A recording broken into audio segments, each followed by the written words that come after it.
de l'Institut. Merci Anne-Marie. Directrice de l'Institut de soins palliatifs et de fin de vie, Michel Sarrazin.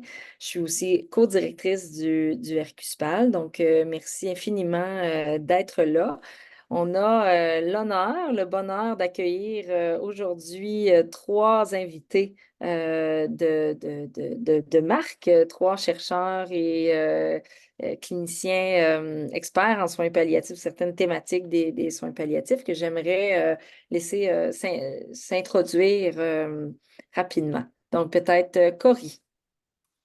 Bonjour tout le monde, je m'appelle Corey Andrew Lebrecq, je suis vice-doyen aux études de la faculté de théologie et de sciences religieuses ici à l'Université Laval, où je suis professeur de bioéthique et éthique théologique. Merci. Merci. Gina?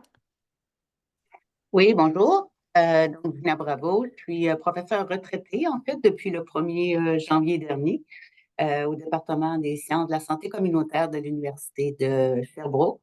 Je m'intéresse principalement à l'aide médicale à mourir dans le contexte des soins de fin de vie.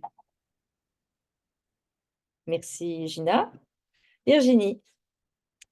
Bonjour, Virginie Audecroteau. Donc, je suis médecin de famille, mais je fais là à temps plein des soins palliatifs au CHU de Québec. Je suis aussi co-directrice là, du programme de compétences avancées de soins palliatifs à l'Université Laval.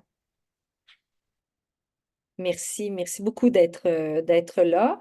On a fait une courte présentation. On aimerait aussi apprendre à vous connaître. Donc, s'il vous plaît, inscrire dans le chat pour nous dire qui vous êtes, votre profession, votre organisation, votre lieu géographique. Ça nous fait très plaisir d'apprendre à vous connaître davantage. Veuillez aussi noter que la session est enregistrée. Et il va être disponible sur notre site web. En fait, c'est notre chaîne YouTube et celle aussi de Pallium. Donc, le contenu des échanges et de la discussion sera également rendu public pour des fins de transfert de connaissances. Donc, il est libre, en fait, vous êtes libre de vous nommer, d'ouvrir votre caméra ou non lors de votre prise de parole. Donc, simplement, bien vous assurer que si vous prenez parole, mais que cette prise de parole-là sera enregistrée. Merci pour votre compréhension et bien entendu votre présence. On va Parfait, merci. On va vous présenter en fait très rapidement le projet ECHO et les croquettes scientifiques. On va ensuite laisser la parole à nos experts qui vont présenter leur article scientifique. Puis par la suite, on va prévoir une période d'échange et surtout de questions pour nos experts.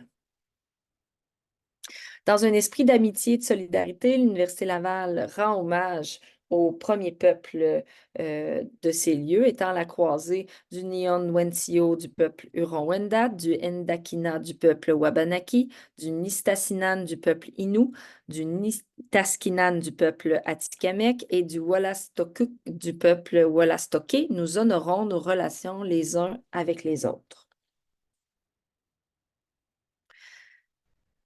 Le projet ECHO en soins palliatifs, c'est une initiative nationale en fait, de 5 ans qui vise à cultiver des communautés de pratique, établir en fait des relations pour favoriser le développement professionnel continu des professionnels de la santé au Canada. En fait, c'est une initiative ECHO du Nouveau-Mexique qui est pour lequel Pallium Canada est partenaire. Et nous, en fait, on fait partie des carrefours partenaires de Pallium pour l'organisation de cette communauté de pratique-là. Simplement pour vous indiquer que nous ne recevons aucune contribution financière de la part de Pallium. On est ni de Santé Canada. Les opinions exprimées ne représentent pas celles de Pallium ni de Santé Canada. Les croquettes scientifiques pour les personnes qui se joignent à nous pour la première fois, c'est 3 experts en soins palliatifs et de fin de vie qui sont invités à présenter le contenu de très récents articles scientifiques sélectionnés juste pour vous. Donc, on a fait les présentations. Donc, je vais laisser la parole à Dr. Virginie Audet-Croteau pour nous présenter son article et nous en faire la description. Merci beaucoup. Donc, moi, en fait, je vais vous présenter l'article qui s'appelle Embodied Decisions Unfolding Over Time, Meta-Ethnographie Systematic Review of People with Cancer's Reason for Delaying or Declining End-of-Life Care. Donc, en fait, là, c'est un article que je vais essayer de vous, excusez ma voix, de vous vulgariser. C'est un article qui a une terminologie qui est un peu lourde. Je vais essayer de vraiment y aller au contenu pour qu'on perde pas l'essence de ce qu'on peut retenir de cet article-là.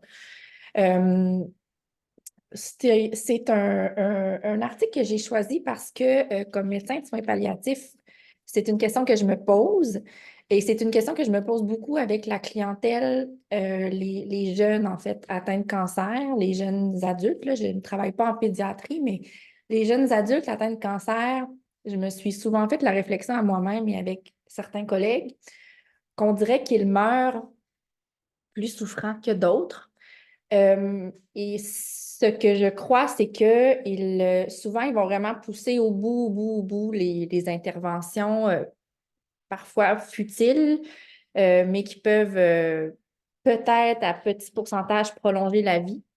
Et dans ce contexte-là, peuvent avoir beaucoup plus de souffrance que quelqu'un qui accepte des soins palliatifs un petit peu plus tôt dans la trajectoire pour mieux les soulager. Et j'essayais de comprendre moi-même pourquoi c'était comme ça. Donc, c'est pour ça que j'ai choisi cet article-là. Donc, l'objectif de cet article-là, c'est de voir, en fait, de faire une synthèse de la littérature sur les patients qui, au cours des derniers mois de leur vie, en raison d'un diagnostic de cancer, ont soit refusé ou ont repoussé vraiment le plus tard possible la décision d'être orientés vers des soins de fin de vie. C'est une analyse, en fait, là, le terme méta-ethnographie, il a fallu que je lise un peu là-dessus. En fait, c'est ce que je comprends, c'est que c'est une méta-analyse d'études qualitatives. Donc, ils sont allés chercher différentes études qualitatives. Ils ont fait une méta-analyse qui leur a permis finalement de réinterpréter les données de ces analyses-là qualitatives. Ils ont été chercher là, des études publiées entre 2007 et 2021. En fait, ils ont fait ça avec un accord interjuge. Donc, des chercheurs ont pu, à ce moment-là, là, évaluer les études puis se concerter ensemble là, si jamais il y avait des éléments pour lesquels ils n'étaient pas d'accord. Donc, on est rendu au résultat. En fait, là, ils ont sélectionné dans toute leur technique de sélection, on s'est retrouvé avec 9 études à la fin qui ont regroupé 87 patients. C'est tous des patients atteints de cancer, donc ils ont vraiment sélectionné le cancer parce que les soins palliatifs, généralement aux personnes atteintes de cancer, sont plus développés, malheureusement, que pour les maladies terminales, par exemple, comme l'insuffisance rénale.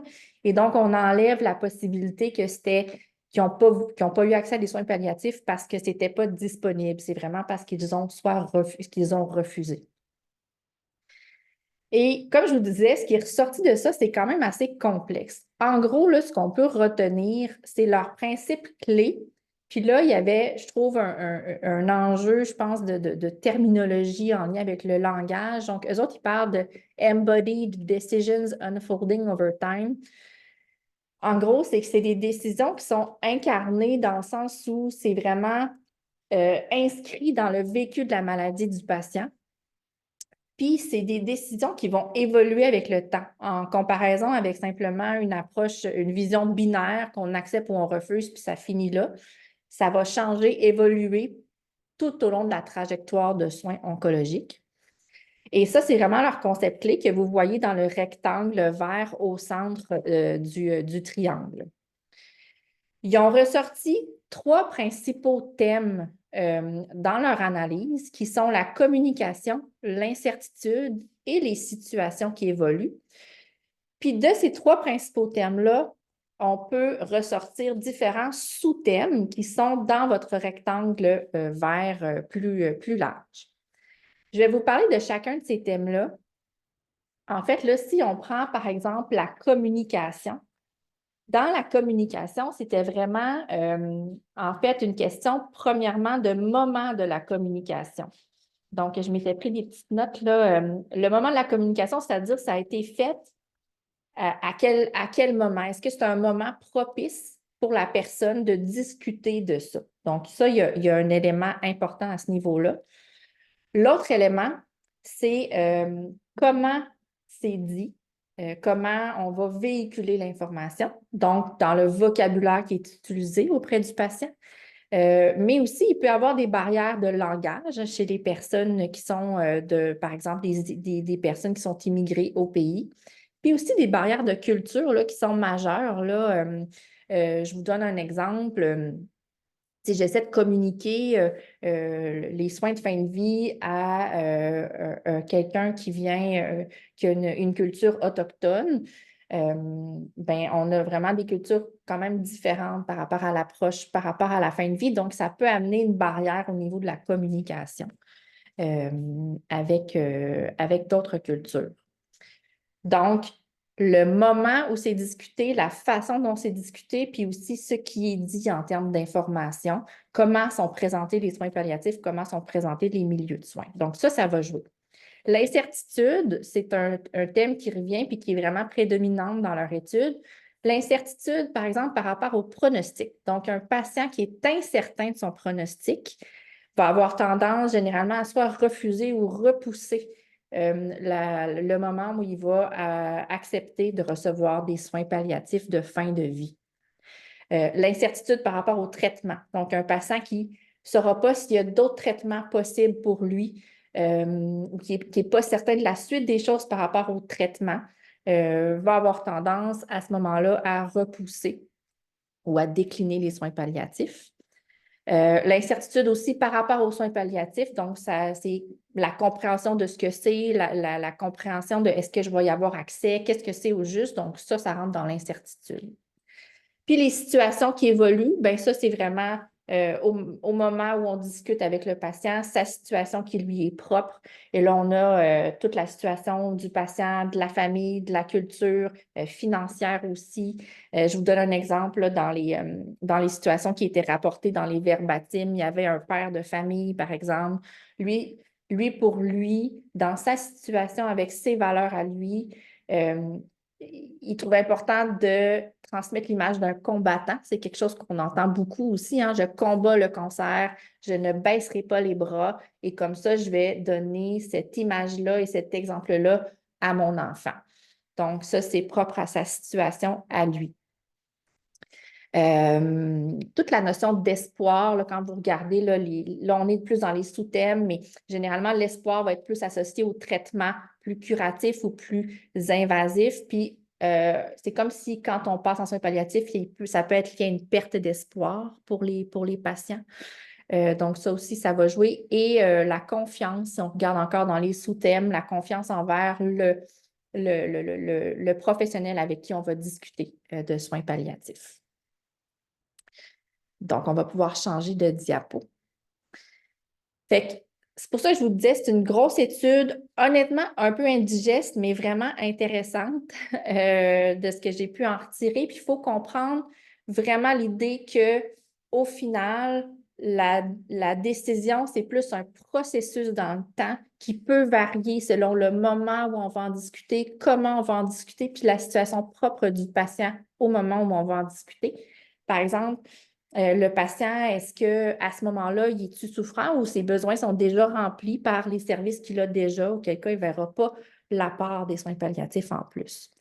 Le temps est au cœur de la prise de décision des patients. Donc, comme je vous parlais, le pronostic joue un rôle important dans la vision du patient pour la suite des choses qu'il souhaite pour lui, la suite des soins.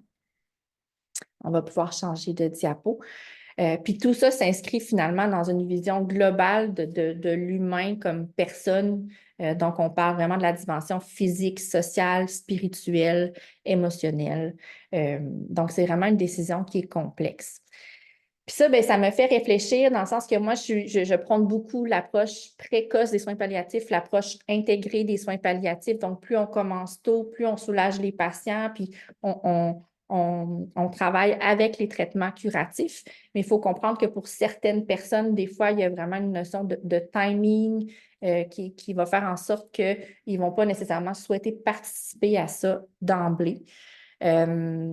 Puis ça vient aussi renforcer mon idée que pour aider un patient à, je dirais, cheminer des fois dans l'acceptation des soins palliatifs quand il ne reste que ça, il faut vraiment s'assurer de bien comprendre son contexte puis sa compréhension de la situation, de son pronostic puis des options qui s'offrent à lui. Donc, voilà. Parfait, merci Virginie. On va passer tout de suite à Cory pour la deuxième présentation. Comme Anne-Marie a indiqué dans le chat, n'hésitez pas à poser vos questions dans la section Q&A, dépendamment si vous êtes en français, questions-réponses ou questions and answers dans le bas de votre écran. Donc, je te passe la parole, Cory. Merci, Diane. Donc, il n'est pas surprenant que le professeur de religion et de bioéthique ait choisi de présenter un article sur la spiritualité et les soins de santé, qui est un de mes domaines d'intérêt. En passant, je suis intéressé en quoi et comment les religions abrahamiques, donc autrement dit les traditions juives, musulmanes, chrétiennes, avec un accent sur la tradition catholique, décortiquent les enjeux éthiques en médecine plutôt à la fin de vie. Comme nous le voyons ici, l'objectif de cette étude qui s'appelle Exploring Spirituality, Religion and Life Philosophy Among Parents of Children Receiving Palliative Care, a Qualitative Study, était d'explorer la spiritualité, la religiosité et la philosophie de vie des parents face aux soins de leurs enfants ayant des besoins et recevant des soins palliatifs dans les pays du sud de l'Europe, plutôt en Espagne, pays qui sont principalement caractérisés par la sécularisation ou l'abandon de la religiosité traditionnelle et par une augmentation des diversités culturelles et religieuses. Honnêtement, le contexte donné au début de l'article est important. C'est comme il parle des besoins spirituels en fin de vie, qui reste l'aspect le plus méconnu peut-être des soins palliatifs. La spiritualité, les dimensions de spiritualité des soins ont récemment fait l'objet, comme on le sait bien, d'une attention croissante, mais leur contribution potentielle aux soins palliatifs est restée peut-être largement inexplorée, certainement en Europe, en particulier dans le domaine des soins palliatifs pédiatriques. On est en train de parler de ce contexte en particulier.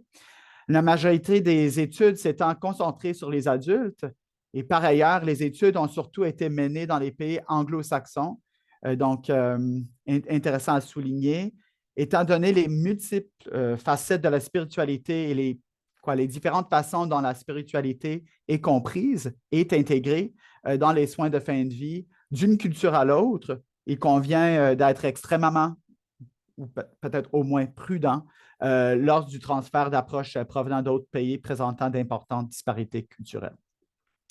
L'un des pays en question dans l'étude, l'Espagne, présente, à mon avis, en fait, un certain nombre de similitudes avec la réalité québécoise. Donc, en dépit d'une profonde sécularisation de la culture, l'Église catholique y exerce toujours une influence importante, même si elle est peut-être discrète. L'Espagne dispose également d'intervenants et d'intervenantes spirituelles ou des conseillères spirituelles, et donc pas juste, je mets le mot juste entre guillemets, des prêtres ou des diacres, qui sont largement formés pour servir les personnes de différentes confessions et non pas juste la confession catholique. Dans le cadre des programmes de soins pédiatriques, on voit dans l'article les spécialistes des soins palliatifs qui sont conscients que la spiritualité devrait faire partie intégrante des services offerts aux enfants gravement malades et à leur famille, mais on sait peu de choses sur les modes de prestation de soins spirituels. Il est largement reconnu que les parents ont besoin de soutien pour faire face aux maladies terminales de leurs enfants. Cependant, comment la spiritualité et les croyances religieuses sont intégrées dans l'approche intégrale des soins palliatifs n'a pas encore été entièrement élucidé selon les chercheurs et les chercheuses en soins palliatifs, surtout dans les pays du sud de l'Europe. Le but est d'améliorer notre compréhension de la manière dont les parents d'enfants atteints de maladies terminales font appel à leurs croyances religieuses et spirituelles lorsqu'ils sont confrontés aux maladies de leur enfant. Donc, dans l'article, la spiritualité, juste en passant, est définie. C'est toujours important de souligner peut-être l'importance de la sémantique et la définition des mots qu'on utilise. Hein, c'est toujours important. La spiritualité est définie comme cela, la dimension dynamique de la vie humaine qui se rapporte à la manière dont les personnes, individus et communautés expérimentent, expriment ou recherchent un sens, un but et une transcendance, et la façon dont elles se connectent au moment présent, à elles-mêmes, aux autres, à la nature, au signifiant et au sacré. On peut utiliser ce mot peut-être. Donc, c'est assez vaste comme définition et cela comprend un grand nombre d'éléments, comme vous pouvez imaginer. Au niveau de méthode, des entretiens qualitatifs de 14 parents d'enfants inclus dans un programme de soins palliatifs dans un hôpital pédiatrique à Barcelone, en Espagne. Les critères d'inclusion, on parle ici des parents âgés de 24 à 47 ans, d'enfants suivant un programme de soins palliatifs depuis au moins 3 mois, qui manifestent une volonté de parler de leurs expériences personnelles et qui acceptent de donner leur consentement écrit. Donc, il y avait des entretiens enregistrés par audio, transcrits par un service indépendant et puis analysés individuellement. Au niveau des résultats, il y avait un guide d'entretien final qui comprenait 20 questions réparties en 8 sections que je puisse organiser peut-être d'une manière assez clean, comme on dit en anglais. Mon accent me trahit, évidemment. En 3 domaines. Je vais mettre ensemble la philosophie de vie et le relationnel. Donc ici, on voit les parents qui ont été interrogés sur l'expérience initiale au moment du diagnostic et la grande question existentielle de justice, hein, ce qui est toujours posé. Religion ou non, pourquoi mon enfant, pourquoi ma famille, hein, qui est toujours la grande question qui est posée partout, là, par tout le monde, finalement. Ils ont été interrogés également sur les changements dans les perceptions de la vie. Hein. Donc, ça veut dire quoi la vie dans l'incertitude? D'une incertitude peut-être même permanente, d'une manière ou autre. La vie à la lumière d'une pronostic difficile. Il y avait aussi des réflexions sur le sens de la vie, un sens de la vie de l'enfant, un sens de leur vie comme parents, un sens à la vie plus généralement, la grande question, mais c'est quoi le point de tout cela? C'est quoi le but de tout cela? Il y avait une confrontation aussi avec le fait qu'il y avait souvent un enfant où l'enfant en question était heureux. C'est comme malgré une grave maladie, parce qu'il sait qu'il est aimé. Donc, toute cette réalité où c'était tellement triste pour les parents, mais l'enfant qui était malade, même avec une maladie terminale, était assez heureux parce qu'il savait qu'il était bien aimé par ses parents, par son entourage, etc. Ce qui va à l'encontre, à mon avis, des normes sociétales de ce qui devrait constituer le bonheur, qui est, par exemple, une fonctionnalité qui est intacte tout au long de nos vies. Et quand cela n'est pas intact, on n'est pas content. Mais on voit un enfant, phase terminale, très content. Donc, ça va à l'encontre un peu quelques valeurs ou bien quelques réalités des normes sociétales, certainement dans la culture québécoise. Il y avait aussi le domaine transcendant. Écoute, ça m'intéresse beaucoup. Donc, toute la question du rôle de la religiosité, de la spiritualité, la grande philosophie de vie, je peux ajouter ici en même temps. Intéressant toujours de voir certains parents qui luttaient avec leur foi. Ce n'est pas surprenant. Certains qui ont grandi dans leur foi, ils vont dire. Hein? Ils vont dire que j'ai vu quelque chose d'autre au niveau de mon image de Dieu. D'autres qui ont été déçus par leur foi. Qui n'étaient pas capables de trouver une réponse à la souffrance au sein de leur réalité spirituelle. Est-ce que vous êtes avec moi? Donc, juste en passant dans l'étude de théologie, un de nos grands sous-disciplines, on appelle ça la théodicée, un mot que tu peux utiliser juste pour impressionner tes amis aujourd'hui. Mais le mot théodicée, 2 mots grecs, théodike, ça veut dire de justifier cette idée d'avoir dans ta religion un Dieu qui est bon, un Dieu qui est amour, un Dieu qui est miséricordieux, mais dans un monde qui est souffrant où le mal règne. Donc, toute cette réalité, comment est-ce qu'on peut avoir ces 2 réalités en même temps? On appelle ça la théodicée, juste en passant. Mais c'est toujours sur les lèvres des parents. Ils n'utilisent pas le mot théodicée, mais quand ils sont en train de dire « je ne peux pas bien comprendre c'est quoi la souffrance ici. Comment est-ce que je peux être souffrant quand je crois en Dieu, etc., etc., etc. » Donc, ça, c'est toujours sur les lèvres, certainement des croyants et des croyantes. L'influence de Dieu dans leur vie, qui est Dieu, Où est Dieu? Est-ce qu'il est présent? Est-ce qu'il est absent? S'il est absent, pourquoi? Si j'ai croyé en Dieu toute ma vie, etc., etc. Il y a des parents qui ont attribué à Dieu le pouvoir de donner de bonnes et de mauvaises choses en même temps. Hein, les deux, on parle de ça souvent. Un Dieu qui a placé les défis sur le chemin de chacun, mais en même temps, un Dieu qui fournit les conditions pour pouvoir les résoudre. Hein, on voit le pouvoir d'être porté par la prière de leur famille, toute la question des pouvoirs des prières de la communauté en question.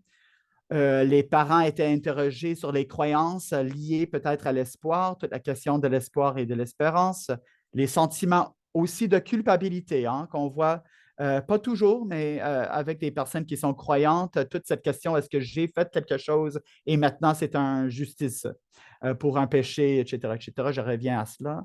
Et finalement, les parents ont été interrogés sur les conseils à donner à d'autres parents dans une situation similaire. Donc, après votre expérience, qu'est-ce que vous avez comme conseil, comme avis pour d'autres parents, croyants ou non, dans la même situation?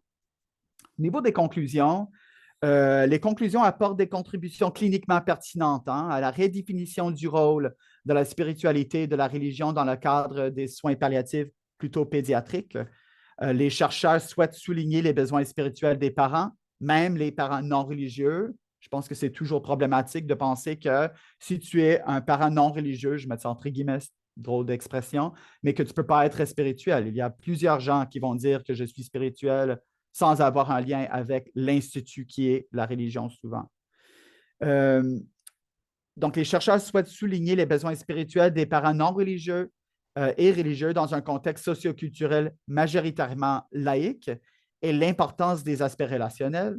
Les chercheurs soulignent également qu'un certain nombre de thèmes, tels que la théorie des origines de la maladie, de la souffrance, l'expérience de la liminalité, hein, d'être entre deux mondes, les images de la mort, le rôle du regard des autres, l'idée d'un miracle, j'ai beaucoup à dire sur cela, mais je mets ça à part, les images de Dieu ont le potentiel d'établir des objectifs spécifiques dans le domaine des soins spirituels dans une approche transdisciplinaire, mais en même temps individualisée pour répondre au caractère unique du processus expérientiel des parents.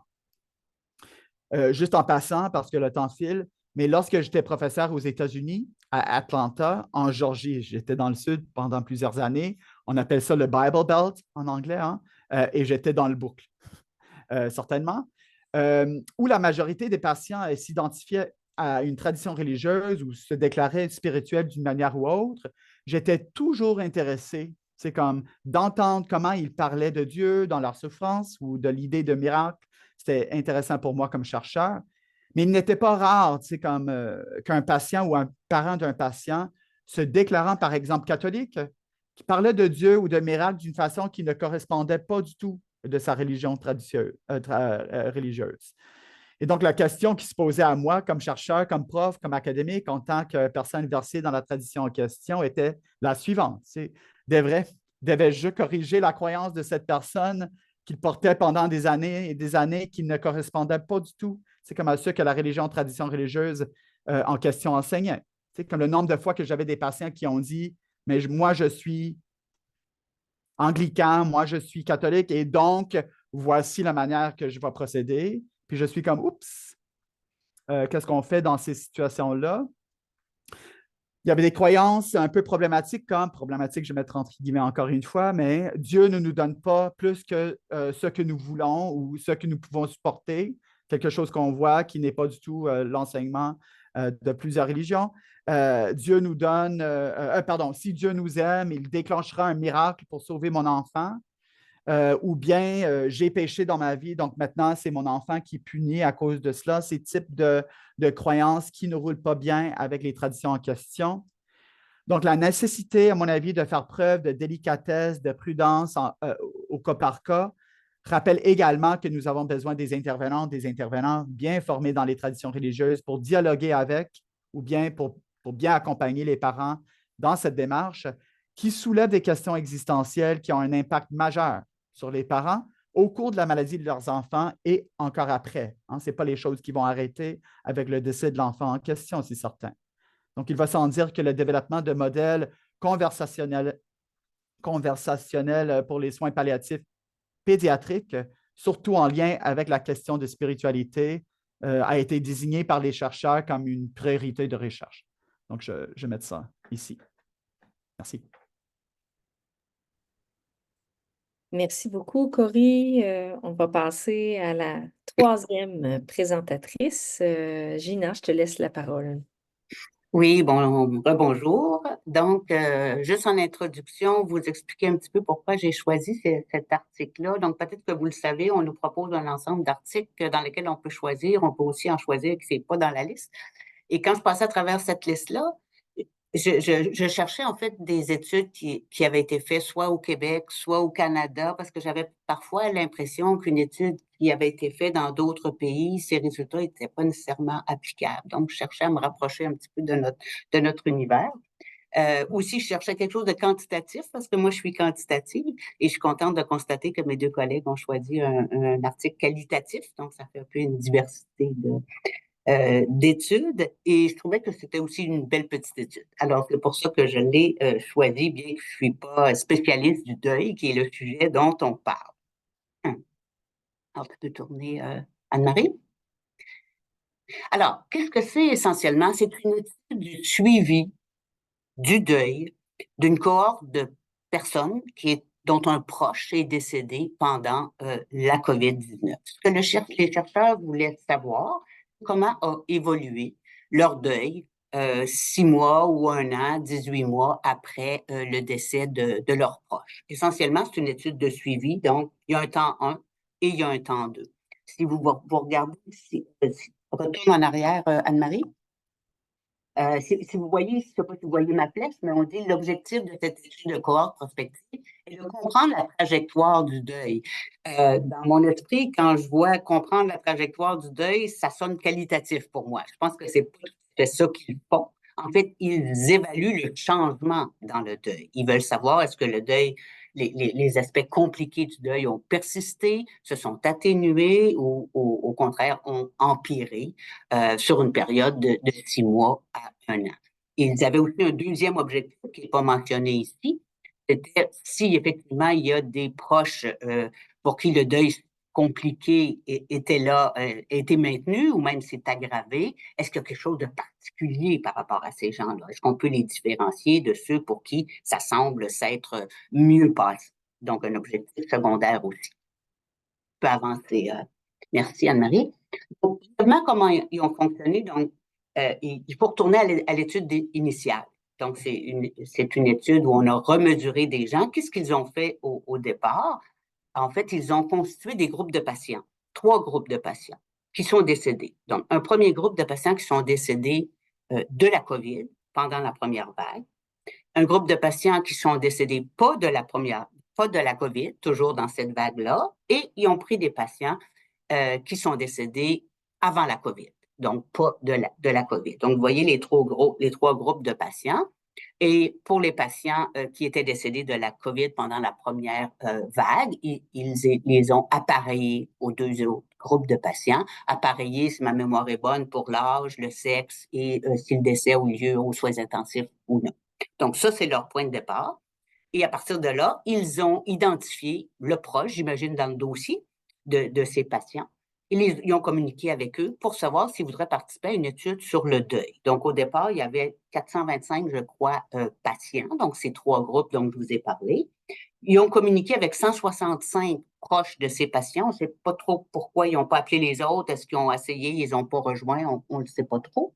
Et de cela, 121 personnes ont accepté de se soumettre, de participer à l'étude sur le deuil. Alors, vous voyez, sur la dernière puce, ils ont utilisé un instrument là, que les gens ont traduit, l'inventaire de deuil compliqué. Je ne sais pas si vous connaissez cet outil-là ou pas. Moi, je ne le connaissais pas, donc je vais aller voir de quoi il s'agissait en me référant à la publication qu'il mentionnait. Alors, c'est un outil qui a 19 items. Ça sert à mesurer si le deuil se passe bien ou pas, s'il est compliqué ou pas compliqué. Ils utilisent des échelles de fréquence. Donc, ils décrivent un symptôme, puis est-ce que ce symptôme-là, je le vis pas du tout ou très souvent, de 0 à 4. Et ensuite, ils font la somme de toutes les réponses de la personne à ces différents items. Puis ça génère un score qui va de 0 à 76. Donc, plus le score est élevé, plus c'est un signe que les choses ne se passent pas bien. Alors, ce qu'on fait, ils ont utilisé cet instrument-là auprès de 120 quelques proches au temps 1 et ils les ont recontactés, mesurés à niveau au temps 2, 6 à 12 mois plus tard, puisque ce qui les intéresse, c'est l'évolution, en fait, le changement dans le temps. Tu peux avancer, Anne-Marie. Alors, comme vous le voyez ici, il y a 111 des 121 personnes qui ont participé à la première étude qui ont accepté de participer à nouveau, donc d'être réévaluées, de répondre aux différentes questions de cet outil-là. Donc, 92 ce qui est excellent. La deuxième fiche vous dit, en moyenne, donc au temps 2, le score moyen était autour de 20 sur 76, 76 étant le maximum. Ils disent que cette moyenne-là est la même au temps 1. Donc, globalement, quand on prend l'ensemble des 110, 111 personnes qui ont été mesurées 2 fois, en moyenne, le score est le même, 6 mois ou 1 an ou 18 mois plus tard. Ils disent aussi qu'environ 29 des participants avaient un score en haut de 25 au temps 2. Donc, en haut de 25, c'est comme un seuil qu'ils utilisent pour dire « Oh, ça se passe pas bien ». Toujours par rapport au 72, 76 qui est la valeur limite. Donc, à peu près un quart des participants avaient un deuil qui semblait compliqué. Et encore une fois, cette proportion était la même au temps 1 et au temps 2. Ensuite, ils ont regardé, retourne en arrière, Anne-Marie. Ensuite, ils ont regardé individuellement, si on prend une personne, ils ont constaté que pour environ un tiers d'entre elles, le score était élevé les 2 fois. Donc, au temps 1, il y avait un score élevé, donc ça ne se passe pas bien. Au temps 2, il restait là. Ou un deuil qui s'est aggravé. Pour la notion d'aggravé, ils ont utilisé 4 points ou plus entre les deux. Ce que je comprends, c'est que ça peut être un score, je ne sais pas moi, de 10 qui passe à 14 ou un score de 30 qui passe à 34. Donc, on a là une augmentation de 4 points. Que l'interprétation n'est peut-être pas évidente à ce niveau-là. Donc, vous vous doutez que les groupes practice, on a un tiers des 111 personnes qui ont un score qui indique que leur deuil était compliqué les 2 fois, donc persistance d'un deuil compliqué ou même aggravation dans certains cas. Tu peux passer à l'autre. Alors, comme je l'ai mentionné, il y avait cet objectif secondaire d'essayer de voir est-ce qu'on peut différencier ces gens pour qui le deuil a persisté de façon compliquée entre les deux, ou même s'est aggravé. On parle au total 38 personnes. Donc, vous voyez qu'à chaque fois, la taille de l'échantillon diminue, ce qui est quand même important là, par rapport à ce type d'analyse. Donc, est-ce qu'on peut différencier les gens pour qui ça s'est soit aggravé ou ça a persisté des autres? Ils ont identifié un seul facteur associé, c'est le fait que le patient était intubé au moment de son décès. Ils ont vu que la cause du décès, c'est-à-dire que le patient soit décédé de la COVID ou pas de la COVID ou avant la COVID, ça ne change rien. Les gens qui avaient un deuil qui s'est aggravé ou qui a été maintenu de façon élevée est le même. Et même chose, le fait que la famille était présente ou pas au moment du décès, ça ne faisait pas, ça permettait plus non plus de les distinguer. C'est les 3 seuls facteurs qu'ils ont regardés. Rappelez-vous que c'est quand même des échantillons à parier, donc l'âge, le sexe, ces facteurs-là sont déjà contrôlés au départ par le type d'étude, donc on ne peut pas faire ressortir ces types de facteurs-là. C'est intéressant parce que le fait que le patient soit intubé est déterminant, mais pas la présence de la famille. Alors, on se dit, bien, est-ce que les familles ont vu qu'ils étaient intubés ou ont imaginé comment c'était d'être intubé? C'est quand même intéressant. Alors, ça, c'est l'essentiel des résultats. Si tu veux passer à nous. Alors, la conclusion de ça, c'est que la persistance, le deuil peut persister sur une longue période. Apparemment, c'est quelque chose qui est fait rarement, de remesurer les gens à plus d'une reprise. Ça soulève la question de comment identifier les gens qui sont à risque, en fait, d'avoir un deuil qui va persister, qui va même s'aggraver dans le temps. Qu'est-ce que le système de santé peut faire pour ces gens-là? Il parle dans la discussion de d'un essai randomisé qui a comparé 2 approches de psychothérapie pour soutenir ces gens-là qui ont eu des effets semblables. Bon, ça, c'est de la recherche. Est-ce qu'on peut implanter ça dans le système? quel service est responsable ou quel type de service vous donnez actuellement. Vous êtes peut-être, Virginie, est mieux placée que moi pour le dire. Est-ce qu'on fait un suivi systématique de ces personnes, 6 mois, 12 mois, 18 mois plus tard, pour savoir si ils vont bien ou pas? Donc, il souligne la nécessité de mettre en place des mécanismes pour identifier les gens qui vont vivre un deuil plus difficile, de les soutenir, d'atténuer leurs difficultés sans vraiment décrire des façons de faire. Ils ne proposent pas. Alors, peut-être que dans la discussion, vous pourrez émettre des suggestions par rapport à ça. Puis, dernier commentaire, ben, ça serait intéressant de reproduire cette étude en fait en soins de longue durée. Parce que c'est pas la même clientèle. Ici, ça a été fait en soins aigus dans la région d'Ottawa. C'est une étude multicentrique, donc trois sites hospitaliers de la région d'Ottawa. Parce que c'est des chasseurs qui travaillent dans ce domaine-là, mais ça serait intéressant de voir est-ce qu'on observe la même chose en soins de longue durée où la clientèle est peut-être différente.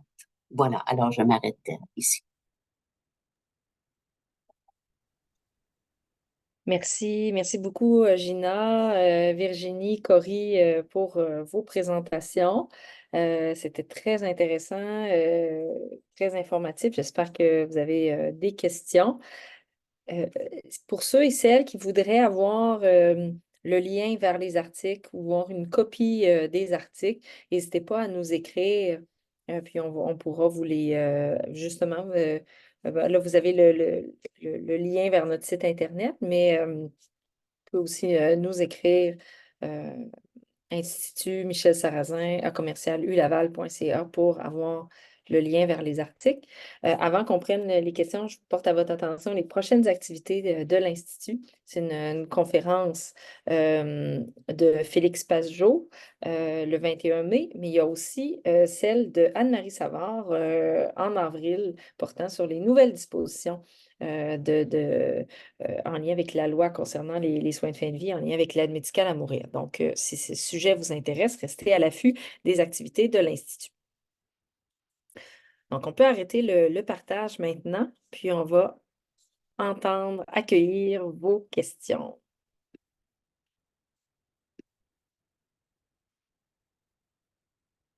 Vous pouvez aussi ouvrir votre caméra.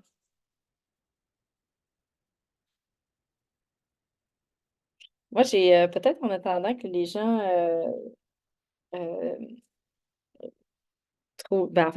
posent leurs questions. J'avais une question pour Cory.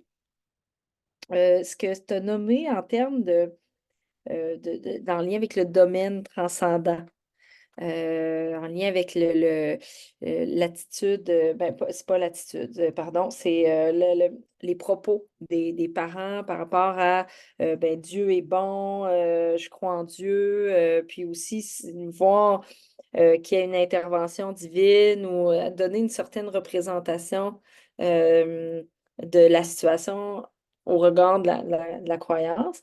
Est-ce que ça se retrouve dans toutes les trajectoires? Donc, pédiatrie, je pense aussi en néonatologie, ou ce que, tu sais, est-ce que ça se retrouve à tout moment où ce qu'il y a une incertitude par rapport à la vie, la mort, etc.? Tout à fait, Diane. Donc, ce n'est pas juste quelque chose qu'on voit certainement dans le contexte pédiatrique, mais qu'est-ce qu'on voit intéressant à la fin de vie? Je travaille plutôt dans le contexte de vieillissement, fin de vie, dans le contexte de vieillissement. Ce n'est pas nécessairement qu'est-ce qu'on voit au niveau de pourquoi moi, par exemple. Il y a une certaine, pas tout le monde, encore une fois, je ne veux pas faire une généralisation, mais il y a parfois des gens qui sont à l'aise devant la mort. C'est comme, ou je rappelle même les grands-mères, les deux grands-mères de mon épouse, ça c'est en lien avec la présentation de Gina, les deux décédés au cours de la pandémie, mais les deux étaient, tu sais, comme on parle ces grands-mères avaient 95 ans, je pense, puis les deux étaient, je ne veux pas dire confortables, mais à l'aise avec le fait de leur mortalité et à l'aise avec le fait que la mort était là après une vie qui était assez longue et mouvementée et très intéressante, etc., etc. Mais c'est où on pose des questions plutôt, on encadre les questions plutôt dans le concept ou sous le concept de justice, c'est souvent dans le contexte pédiatrique. Au début de la vie, où tu n'as pas encore goûté à la vie, etc., etc. Donc, c'est intéressant qu'on transforme un peu les questions, pas nécessairement mais que c'est souvent une question de justice ou injustice. Peu importe s'il y a des croyances qui sont impliquées, juste en passant. Hein. Pourquoi mon enfant, ce n'est pas juste des croyants, des croyantes qui posent ces questions-là, mais qu'est-ce qu'on voit, c'est souvent ça, c'est comme au début, ou même, puis pour moi, c'est intéressant comme question de poser jusqu'à quel point est-ce qu'on trouve que la souffrance ou bien la maladie en question est une question d'injustice. Jusqu'à 25 ans?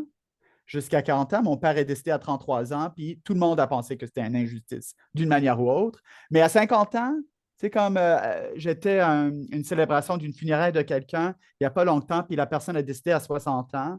Et la personne qui a donné l'eulogie, la présentation, a dit, mais c'est comme après une vie qui était assez longue, puis j'étais comme, 60 ans.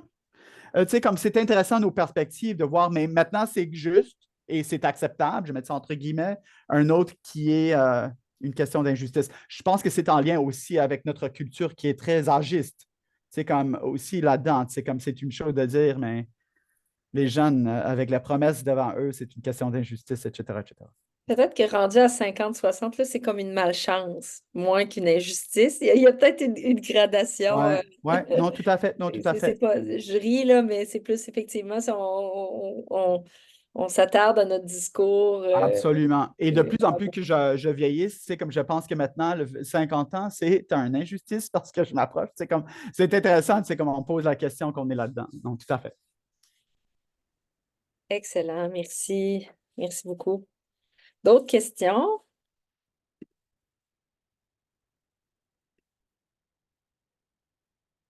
Oui, Virginie?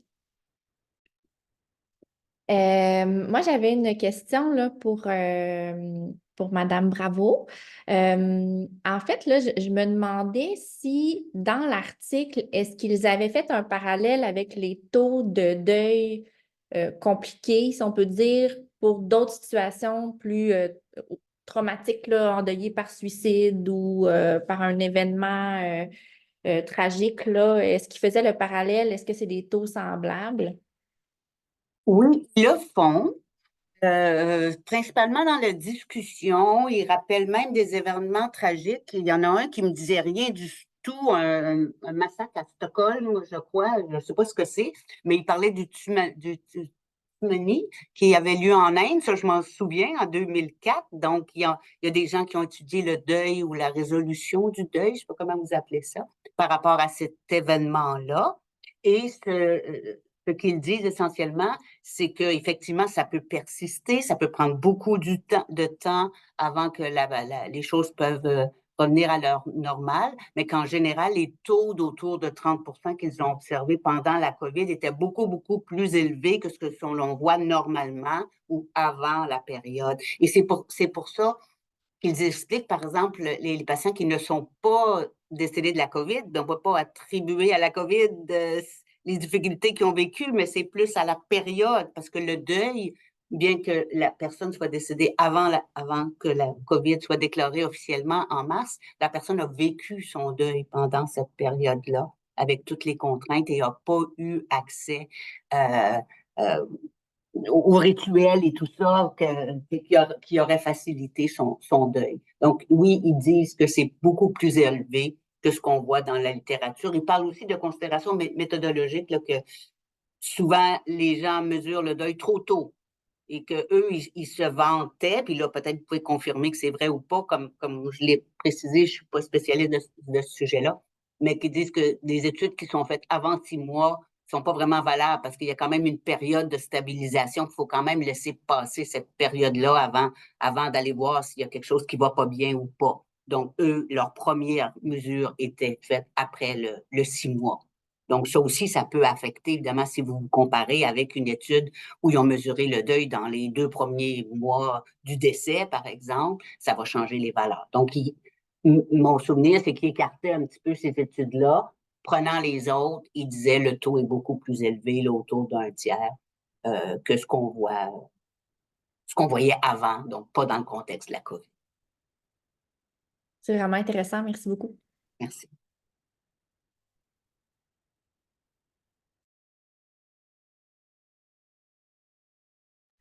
Des questions de l'auditoire?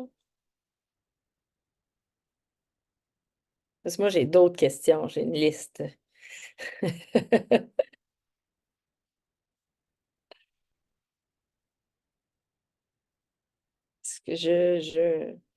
N'hésitez pas, mais moi, j'y vais justement en lien avec la question de Virginie pour Gina. Si j'ai bien compris ce que tu as dit, c'est que dans le fond, le facteur en tout cas, qui ressortait comme élément expliquant le deuil compliqué, c'était l'intubation. Que la personne ait vu ou pas la personne dans cet état-là, c'est ça? Oui, ce qui les embête un peu, je pense, comme résultat, je suis un petit peu mal à l'aise avec ça. Dans un tableau descriptif, ils disent que 80% des familles étaient présentes au décès dans les 48 heures. Ça m'a semblé beaucoup. Moi, je pensais que les familles ne pouvaient pas être là. Mais en tout cas, peut-être vous allez me dire, non, non, peut-être que c'était comme ça au début, mais après ça, ils pouvaient être là, en tout cas. Donc au niveau des gens qui ont été oui, il y en avait 18%. Alors, encore une fois, rester avec, peut-être parce que je suis quantitative, là, que j'insiste là-dessus, mais là, les nombres rapetissent, là, ça devient difficile de voir des. Aussi, ils font référence à une revue systématique sur les facteurs associés au deuil compliqué. Alors, je suis allée lire l'article, je dis pourquoi ils prennent ces trois variables-là? Il a été intubé ou pas, la famille était présente ou pas, puis la période, la cause de décès. En fait, dans la revue systématique, on voit qu'il y en a beaucoup plus que ça, mais ils n'expliquent pas. En fait, au temps 1, ils ont fait les mêmes analyses, puis ils n'ont rien trouvé de facteur. Il n'y avait aucun facteur associé au fait d'avoir un deuil qui était en haut de 25, par exemple, ou pas. Au temps 2, ils ont pu voir qu'il y avait cette fois-ci un effet de l'intubation, mais qui les embête du fait que la famille était présente. Alors, c'est ce qu'ils disent. Est-ce que, bon, certaines ont pu le voir, d'autres ont pu l'imaginer, donc savoir qu'il a été intubé sans vraiment l'avoir vu. Mais je trouve qu'ils défendent pas bien l'idée de s'être intéressé à ces trois variables et seulement à ces trois variables. De mon point de vue, bon, il y a toujours des contraintes d'espace aussi, là, quand on écrit un article, ça peut être ça. Mais puis encore une fois, il y a des facteurs qui peuvent pas étudier c'était apparié pour ces facteurs-là.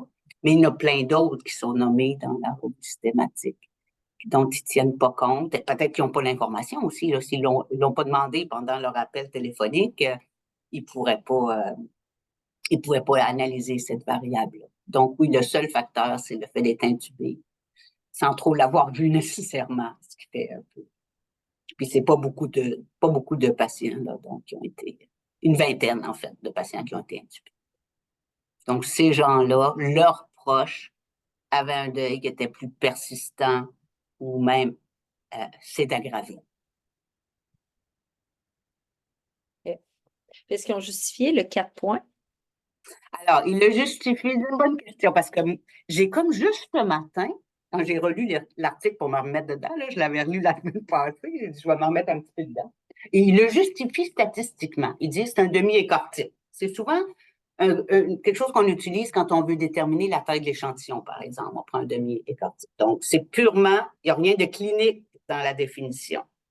Mais 4 points sur 76, ça me semble pas beaucoup là, comme changement.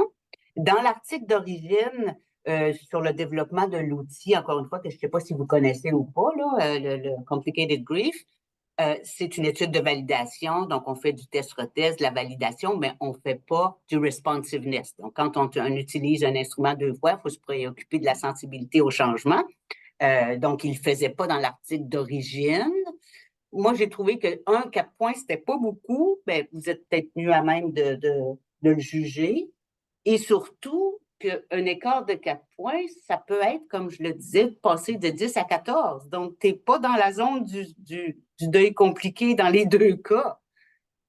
En tout cas, moi, je trouvais que c'était pas convaincant. D'après moi, ils ont déjà essayé plein de seuils, de cut-off, là, puis ils ont pris celui-là un peu a posteriori. Mais donc, la justification qu'ils donnent est purement statistique et pas du tout clinique.